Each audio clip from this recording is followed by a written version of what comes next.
J'avais 10 ans quand ça s'est produit. J'adorais ma chambre, parce qu'il y avait une télé, un lit, un placard et un ordinateur sur mon bureau. Une nuit, pendant que je dormais, j'entendis un bruit provenant de mon placard qui m'a en quelque sorte réveillé. Je n'y ai pas prêté attention, parce que j'essayais de me rendormir, vu que j'avais l'école le lendemain.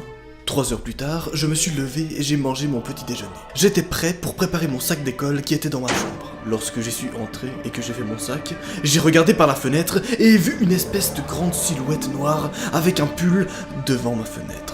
Mon cœur s'arrêta et quand j'ai hurlé « Qui est-ce ?» la silhouette est partie.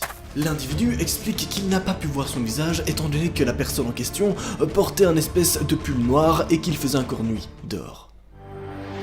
Une fois rentré de l'école, j'étais sur mon téléphone, en train de faire des recherches pour mon projet scolaire. Soudain, j'entendis taper sur ma fenêtre. C'était la silhouette. Et cette fois, j'ai vu son visage. C'était un homme, à la fin de sa quarantaine. Il avait la peau ridée et une chevelure noire. Il m'a souri et m'a dit « Hé, tu veux des bonbons? Sors de ta maison et je t'en donnerai plein. » Il rigola et attendit que je sorte.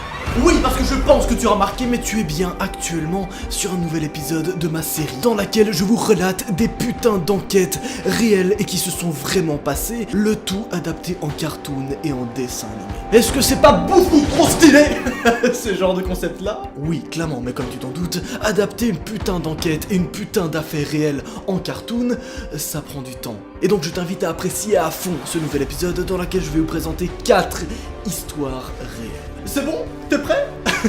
Alors si tu as tes petits popcorn préparés, bien sûr, tu oublies pas de m'ajouter sur Instagram, parce que très souvent sur Insta je poste des petits extraits de ces petits cartoons, et bien évidemment tu rejoins la Team Noah en t'abonnant à ma chaîne YouTube, si tu kiffes le concept, et je sais que tu le kiffes. C'est parti. Bienvenue dans Horror Cartoon.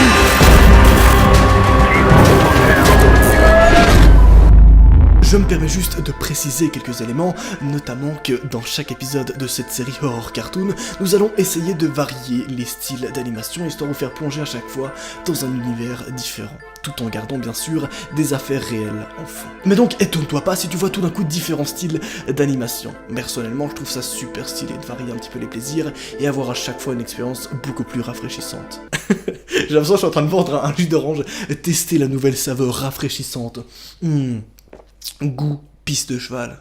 C'était un peu beauf, c'était un petit peu beauf quand même. On est sur une affaire sérieuse, Noah, tu rigoles pas avec les morts. Ah pardon, je continue. La silhouette à l'extérieur rigola et attendit que je sorte. Il courut vers la porte d'entrée et ici commit une erreur en attendant devant. Mon père s'en allait travailler. Alors il ouvrit la porte et lui cria de dégager de sa propriété, sinon il appellerait la police. Je courus vers mon père, il lui raconta qu'il avait été devant ma chambre et qu'il m'avait espionné. Alors mon père décide d'appeler la police. À ce moment-là, il réalise donc qu'il ne voulait pas me faire peur et qu'il voulait absolument pas que je me fasse kidnapper. Il me dit donc qu'il installerait également des caméras de sécurité. Et c'est bien sûr ce que le père de cette famille a fait. Il a installé littéralement 5 caméras de sécurité dans sa putain de maison. La seule raison de pourquoi je n'ai pas crié lorsqu'il était devant ma fenêtre de ma chambre était parce que je pensais qu'il s'agissait d'un de mes amis qui voulait étudier avec moi. Mais je me suis dit, à quel moment un de mes amis voudrait venir étudier à 5h du matin? Et bien sûr, aucun de mes amis n'était aussi grand. Mais la nouvelle nuit tombe. Cette nuit-là, j'entendis quelqu'un rire dans mon placard. Je n'ai pas ouvert mes yeux, mais j'avais peur de mourir, jusqu'à ce que j'entende qu'il était en train de gratter la porte de mon placard avec quelque chose qui ressemblait à un couteau. J'attendis 1 minute ou 2, jusqu'à ce que j'ai assez de courage pour courir et hurler pour ma vie jusqu'à la chambre de mes parents et verrouiller la porte. Je leur expliqua ce qu'il s'était passé, et qu'il y avait quelqu'un dans mon placard. Ma mère appela alors le 911.